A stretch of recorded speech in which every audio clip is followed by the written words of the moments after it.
So hello guys, आज हम देखने वाले हैं कि हमारा जो नीट 2025 का एग्जाम आने वाला है, जो कि आपका 7-8 महीने में ये एग्जाम आएगा। इसके लिए आज हम देखने वाले हैं कि इंपॉर्टेंट चैप्टर्स कौन कौन से हैं, और बेसिकली हम लोग टू बी प्रिसाइज बात करेंगे किसकी, बायोलॉजी की हम लोग बात आज करने वाले हैं। तो अब क्या है, अब मैं आपको ये नहीं बोल सकता हूँ कि आपके ये चैप्टर इंपॉर्टेंट है, इनको पढ़ लेना तो आपका सिलेक्शन हो जाएगा या फिर इनको छोड़ देना तो हो जाएगा। ऐसा हम नहीं बोल सकते हैं, क्योंकि आपको ही पता है कि अब वो वाला टाइम भी जा चुका है जिसमें 620 या फिर 610 या फिर 620 पे कॉलेज मिलता था। अब आपको कॉलेज मिलेगा कितने पे? सबसे लोवेस्ट कॉलेज आपको मिलेगा 650 मार्क्स पे या फिर 650 मार्क्स से ऊपर पे मिलेगा। तो अब इतने नंबर पे भी तुमको कॉलेज नहीं मिलेगा। इसका मतलब हर एक चैप्टर, हर एक चीज़ तुम्हारे लिए इंपॉर्टेंट है। एक बुक आपको पढ़नी होती है, वो है एनसीईआरटी की बुक। सवाल सारे के सारे 100% सवाल एनसीईआरटी की टेक्स्ट बुक से ही आते हैं। एक दो जो बाहर से आते हैं वो कौन से आते हैं, आपके ऑप्शनल में सेक्शन बी के सवाल आते हैं, उनको आप छोड़ भी सकते हैं और उनको बच्चे छोड़ते ही हैं, जाहिर सी बात है वो छोड़ने वाले ही सवाल होते ही हैं। तो अब क्या है, मेन बात क्या है, इंपॉर्टेंट चैप्टर्स जैसा, रियलिटी में बात करें तो इंपॉर्टेंट चैप्टर्स जैसा कोई भी चीज़ नहीं होती है। एनसीईआरटी का हर एक चैप्टर क्या है आपके लिए इंपॉर्टेंट है, ठीक है। फिर भी हम यहाँ पर बात करेंगे कुछ ऐसे चैप्टर जो आपका बेसिक क्रिएट करते हैं, जो आपको चीज़ों को सिखाते हैं। अगर आप पहली बार बायो पढ़ रहे हैं, आप फर्स्ट ईयर में हैं, या फिर आप ड्रॉपर हैं लेकिन आपने 11th-12th में उतनी अच्छी पढ़ाई नहीं की, अब आप शुरू कर रहे हैं चीज़ों को अपना, तो कुछ ऐसे चैप्टर्स हैं जो आपको पहले पढ़ने चाहिए, जो कि आपका एक बेसिक बिल्ड करेंगे, जो आपके लिए इंपॉर्टेंट है और जहाँ से क्वेश्चंस भी बहुत सारे आते हैं। तो अगर हम लोग यूनिट वाइज यहाँ पर बात करें, यूनिट वाइज अगर हम लोग बात करेंगे तो आपका एक आता है यूनिट कौन सा, डाइवर्सिटी वाला। एक आता है तुम्हारा यूनिट जब आप 11th में जाते हैं तो पहला आता है यूनिट आपका डाइवर्सिटी वाला। वहां से सवाल बनते हैं, लेकिन ऐसा नहीं है कि बहुत ज़्यादा कोई सवाल बनते हैं, ठीक है। बहुत ज़्यादा सवाल वहां से नहीं बनते हैं, लेकिन तभी आपका थोड़ा ये लिविंग वर्ल्ड जैसे चैप्टर है वो आपको बायोलॉजी से इंट्रोड्यूस करते हैं, तो उनको पढ़ना इंपॉर्टेंट है। लेकिन उसके बाद अगर मैं बात करूँ तो आपके कुछ इंपॉर्टेंट आते हैं चैप्टर, जैसे आपके कुछ चैप्टर का अगर मैं नाम लिखूँ तो आपका आ गया कौन, प्लांट किंगडम। क्वेश्चंस आएंगे बेहतरीन और आपको इसको अच्छे से पढ़ना भी पड़ेगा। सेकंड आपका आ गया मॉर्फोलॉजी। अब ये वो बच्चे समझ पाएंगे जिन्होंने थोड़ा बहुत सिलेबस से रूबरू हैं। फिर आपका आ गया एनाटॉमी, ठीक है। अब यहाँ पे जो चैप्टर छूट जाते हैं वो भी आपके लिए इक्वली इंपॉर्टेंट है, लेकिन वो चैप्टर्स हैं जो आपके लिए इंपॉर्टेंट हैं, लेकिन इन चैप्टर्स थोड़े से टफ हैं, तो इनको आपको एक्स्ट्रा टाइम देकर के पढ़ना पड़ेगा। तो मैं उनकी बात कर रहा हूँ यहाँ पे। तो क्या क्या तुम्हारा प्लांट किंगडम, मॉर्फोलॉजी, एनाटॉमी। फिर आपका क्या आता है, प्लांट फिजियोलॉजी। एक आध चैप्टर उसमें से हट चुके हैं, ट्रांसपोर्ट वाला चैप्टर हट चुका है आपका, प्लांट फिजियोलॉजी। आसान है, बहुत ज़्यादा कोई टफ नहीं है, और चीज़ें सवाल आपके बहुत सारे बनते हैं। जैसे तुम्हारा आ गया रेस्पिरेशन, फोटोसिंथेसिस हम लोग बचपन से पढ़ते हैं, बहुत ज़्यादा दिक्कत वहाँ पर नहीं होती है, लेकिन प्लांट में रेस्पिरेशन इन प्लांट्स नाम का एक चैप्टर है, उसके ऊपर थोड़ा सा आपको ध्यान देना पड़ेगा। रेस्पिरेशन इन प्लांट्स, ठीक है। जिसको हम चैप्टर नंबर 4 मान लेते हैं अपना अच्छे चैप्टर्स का, ठीक है। इसको मैं प्लांट फिजियोलॉजी को यहाँ से हटा रहा हूँ क्योंकि इसका कोई बहुत ज़्यादा यहाँ पर इंपॉर्टेंस नहीं है, ठीक है। इसको मिटा देते हैं सीधा, ठीक है। तो इसके ऊपर आपको एक ध्यान देना है। फिर आता है आपका पांचवा, अगर हम लोग बात करें ह्यूमन फिजियोलॉजी की, तो कहीं ना कहीं आप डाइजेशन वाला चैप्टर तो हट चुका है, तो आपका ब्रीथिंग आता है। ब्रीथिंग हम लोग बचपन से पढ़ रहे होते हैं, तो चीज़ें थोड़ी सी आपके लिए क्लियर हो जाती हैं।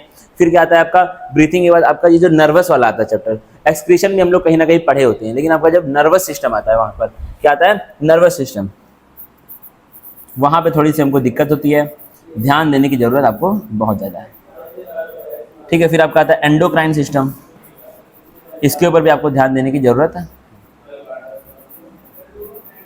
हालांकि ये चैप्टर्स के नाम नहीं है, चैप्टर का नाम क्या है, neural control and coordination, chemical control and coordination. तो ये सब चैप्टर, और बड़े बड़े चैप्टर हैं ये वाले, ठीक है। ये आपके ह्यूमन फिजियोलॉजी के चैप्टर हैं, लेकिन बड़े बड़े चैप्टर हैं। जैसे ब्रीथिंग हो गया, एक्सक्रीशन हो गया, सब छोटे छोटे चैप्टर्स हैं, लेकिन ये जो आपके चैप्टर है वो बड़े बड़े हैं और थोड़ा सा ये डिटेल में है। 9th-10th में हम लोग इनके बारे में पढ़ाई बहुत ज़्यादा नहीं करते हैं, तो ये चैप्टर क्या आपके डिटेल में है, इनके ऊपर आपको बहुत ज़्यादा ध्यान देने की जरूरत पड़ेगी। तो ये कुछ चैप्टर आपके हो गए। अब देखिए, अभी इसके आगे हम लोग और बढ़ते हैं। इतने चैप्टर तो आपके लिए इंपॉर्टेंट हो गए, इनको हम साइड कर देते हैं। ये क्या यहाँ पे चैप्टर इंपॉर्टेंट हो गया, ठीक है। अब यहाँ पे हमारा क्या हो गया खत्म, 11th क्लास हमारा क्या हो चुका है, खत्म हो चुका है। अब अगर हम लोग 12th क्लास की बात करें तो 12th क्लास हमारा कैसे स्टार्ट होता है, रिप्रोडक्शन के साथ स्टार्ट होता है। 6 हो चुका है, 7th रिप्रोडक्शन में आपका पहला ही आता है चैप्टर कौन सा, रिप्रोडक्शन इन ऑर्गेनिज्म, जो कि अब एनसीईआरटी से हट चुका है। तो आपका अब जो पहला आएगा चैप्टर वो क्या आएगा, sexual reproduction in flowering plant. इसको मैं शॉर्टकट में लिखूंगा सेक्सुअल रिप्रो, ठीक है, सेक्सुअल रिप्रो। थोड़ा सा क्या है, कॉन्सेप्चुअल चैप्टर है, पढ़ोगे टाइम दोगे तब समझ में आएगा, वन गो में समझ नहीं आएगा। इससे आपको देखो, अब आपको चैप्टर्स को डिवाइड करना आना चाहिए। यहाँ पे जो मैंने लिखे हैं चैप्टर्स वो ऐसे लिखे हैं जिसको तुमको पढ़ने में टाइम लगेगा। कॉन्सेप्चुअल है, तुमको एक टीचर चाहिए उसको समझने के लिए, एक आपको क्या चाहिए, टीचर चाहिए। तो वन शॉट देखो 10 घंटे का, 12 घंटे का, ठीक है। 1-2 घंटे में अगर देखो, सिंपल बात, अगर 1-2 घंटे में इन चैप्टर्स को कोई टीचर पढ़ा रहा है तो वो आपको समझा नहीं पाएगा। 1-2 घंटे में वो उसका रिवीजन करा रहा है। जो बच्चा ऑलरेडी 1-2 बार वो चैप्टर पढ़ चुका है, जिसके पास नोट्स हाथ में है, वो इनको 1-2 घंटे में पढ़ सकता है। अगर पहली बार पढ़ रहे हो तो अगर तुम वन शॉट भी देख रहे हो, एक बार में पढ़ने की बहुत बच्चों की हैबिट होती है, तो वन शॉट भी तुम्हारा 10 घंटा, 12 घंटा, 8 घंटा ऐसा होना चाहिए, तब वो डिटेल में चीज़ें कवर हो पाएंगी। ऐसे पढ़ करके 1-2 घंटे में चैप्टर पूरे नहीं हो पाएंगे। एनसीईआरटी है, एनसीईआरटी बुक जिसने लिखा है उसकी इंग्लिश बहुत स्ट्रांग है। मैं हमेशा इस बात को बोलता हूँ, जिसने एनसीईआरटी की बुक लिखी है उसकी इंग्लिश क्या बहुत ज़्यादा स्ट्रांग है। तो भाई उस तरीके से तुमको टीचर चाहिए उसके लिए। तो फिर ये हो गया तुम्हारा सेक्सुअल रिप्रो। फिर आपका कौन आ गया, 8वां आ गया। अब क्या, ह्यूमन रिप्रोडक्शन यहाँ पे हम लोग कर सकते हैं कि लेंथी चैप्टर है, टफ बहुत ज़्यादा नहीं बोलूँगा मैं, क्योंकि कहीं ना कहीं बचपन में पढ़ रहे होते हैं और बच्चों का इंटरेस्ट भी बहुत बेहतरीन होता है इस चैप्टर पे, ठीक है। तो क्या है, इस तरीके की हम लोग बात करें तो आपका ह्यूमन रिप्रो में कॉन्सेप्चुअल कहीं ना कहीं है, लेकिन बच्चे पहले इसको पढ़ रहे होते हैं, लेकिन लेंथी चैप्टर है, बड़ा चैप्टर है।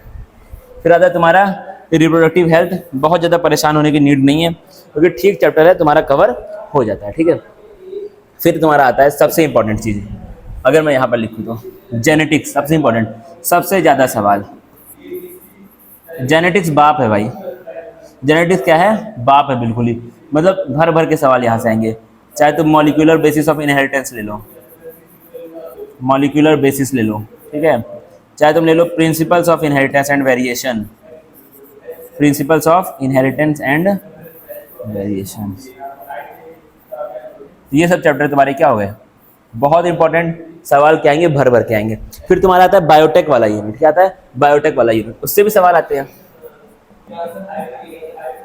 बायोटेक 1 और बायोटेक 2, प्रिंसिपल एंड प्रोसेस और एप्लीकेशंस एंड टेक्नोलॉजी। बायोटेक 1 इसको मैं लिख रहा हूँ क्योंकि ये सब समझने वाले चैप्टर है भाई, सब कॉन्सेप्चुअल चैप्टर है। बायोटेक 2 को तो एक तरह से मैं मान सकता हूँ कि आप थोड़ा बहुत रट सकते हैं या फिर चीज़ें थोड़ी सी आपके लिए आसान हो सकती हैं, लेकिन बायोटेक 1 ऐसा चैप्टर है जिसको कि तुमको अच्छे से समझना पड़ेगा और समझ करके ही वो चैप्टर तुमको समझ में आ पाएगा। टीचर की हेल्प आपको लेनी पड़ेगी। फिर तुम्हारा बायोटेक 1 बायोटेक 2 हो गया। फिर क्या आता है आपका लास्ट में इकोलॉजी वाला जो पोर्शन है, कोई पोर्शन मुझसे छूट तो नहीं रहा है, बायोटेक हो गया, ठीक है। हाँ, तो इकोलॉजी आपका लास्ट में। तो इकोलॉजी देखना, इकोलॉजी में आपका 3 आते हैं चैप्टर, एक चैप्टर तो हट चुका है, एक हट चुका है तो कौन सा तुम्हारा बच्चा, organism and population, environmental issues, और एक आपका चैप्टर आ गया, एक चैप्टर कौन सा है ये मैं थोड़ा सा भूल रहा हूँ, बायोडाइवर्सिटी एंड कंजर्वेशन, ठीक है। तो ये 3 चैप्टर आपके हैं और तीनों क्या हैं, इंपॉर्टेंट चैप्टर्स हैं, और तीनों ऐसे चैप्टर है कि अगर तुमको कहीं उसका माइंड मैप भी मिल गया ना, उसको एक बार रीड कर लिया, फिर एनसीईआरटी की बुक भी अगर एक बार पढ़ ली, बहुत ना समझ में आए तो आप टीचर के सपोर्ट से भी अगर एक बार पढ़ ली तो 2-3 घंटा बैठ करके चैप्टर आ जाएगा समझ में, क्योंकि थोड़ा बहुत तुमको वहाँ पर रटना पड़ेगा चीज़ों को। तो अगर आप रट लेंगे तो ये चैप्टर को मैं यहाँ पर लिखूंगा नहीं, क्योंकि नहीं है भाई उतना इंपॉर्टेंट, मतलब इंपॉर्टेंट तो बहुत है, सॉरी इंपॉर्टेंट बहुत है, लेकिन खुद से समझ जाओगे, ये बात की गारंटी है। अब देखना, अगर मैं इसको गिनूँ तो 1 2 3 4 5 6 7 8 9 10 11 और 12 ऐसे चैप्टर्स हमने छाट लिए हैं जो इम्पोर्टेंट है नहीं, जो क्या है, कॉन्सेप्चुअल हैं, थोड़े से टिपिकल हैं, समझने में क्या लगेगा, थोड़ा सा आपको टाइम देना पड़ेगा, ठीक है। तो आप यहीं से स्टार्ट करें, 11 से स्टार्ट करें और 12 पे जाकर खत्म हो जाए। तो ये सारे कौन है, 11th वाले हैं, ये कौन है आपके 12th वाले हैं, इनको पढ़ो, ठीक है, सब कुछ पढ़ो। एनसीईआरटी की हर एक लाइन, हर एक वर्ड इंपॉर्टेंट है, मैं हमेशा बोलता हूँ हर एक बच्चे से, ऑफलाइन ऑनलाइन हर जगह बोलता हूँ, एनसीईआरटी की हर एक लाइन, हर एक वर्ड इंपॉर्टेंट है। लेकिन ये कुछ चैप्टर्स हैं जो कि कॉन्सेप्चुअल है, पढ़ने में टाइम लगेगा, समय दो, हो जाएगा। बाकी हम लोग केमिस्ट्री के लिए भी इस तरह की बात आगे जा करके करेंगे, आगे के लेक्चर्स में, आगे की वीडियोज़ में करेंगे। बाकी आप लोग ख्याल रखें और पढ़ाई करते रहें, 7-8 महीना बहुत होता है नीट एग्जाम के लिए, आराम से पढ़ो, क्लियर हो जाएगा। इन चैप्टर्स पे ध्यान देना, पढ़ना सब कुछ, इन पे ज़्यादा ध्यान देना, ठीक है। Thank you guys.